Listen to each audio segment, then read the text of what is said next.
গত আগস্ট মাস থেকে যেন একটার পর একটা খবরের শিরোনামে উঠে আসছে আরজিকর মেডিকেল কলেজের নাম।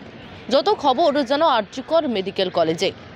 এবার গুরুতর অভিযোগ উঠল দুর্নীতির, যেখানে কিনা দুটি সোনাঝুরি গাছ কেটে ফেলার অভিযোগ উঠল আরজিকর মেডিকেল কলেজের।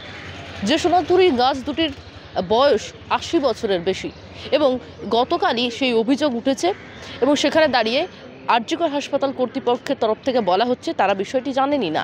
এবং যেখানে কিনা আমরা যেমনটা জানি বন দপ্তরের নিয়ম অনুযায়ী যদি কোনো দুটি গাছ যে প্রাপ্তবয়স্ক অর্থাৎ ৮০ বছরের যদি সেরকম সোনাঝুরি গাছের যদি কাটা হয় সেক্ষেত্রে আরও ৩টি অর্থাৎ মোট 5টি গাছ লাগাতে হবে। কিন্তু সেখানে যেমনটা জানা যাচ্ছে যে কলকাতা পুরসভা থেকে কোনো রকম কোনো পারমিশন নেওয়াই হয়নি এবং কলকাতা পুরসভা কিছু না জানিয়েই শুধুমাত্র এই গাছগুলি নেওয়া হয়েছে এবং কাটা হয়েছে বলে জানা যাচ্ছে।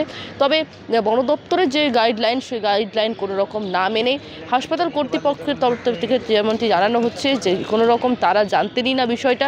যেমনটা আপনারা দেখেছেন গত 3 মাস ধরে আমরা যেমনটা দেখছি আরজিকর মেডিকেল কলেজের বিভিন্ন রকম দুর্নীতি, বিভিন্ন রকম কারচুপি, বিভিন্ন অভিযোগ বারে বারে উঠে এসেছে এবং সন্দীপ ঘোষের যখন তিনি ছিলেন এই আরজিকর মেডিকেল কলেজের প্রিন্সিপাল সে সময় ভরে ভরে আমরা দেখেছিলাম দুর্নীতির আঁতুড়ঘর হিসেবে জানা যেত।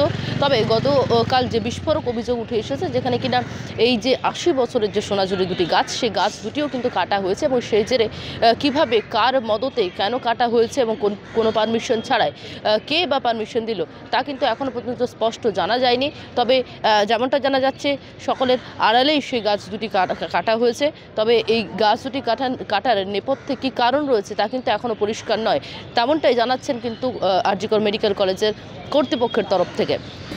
বাংলা হান্টের আরও খবর দেখতে নজর রাখুন। বাংলা খবর মানেই বাংলা হান্ট।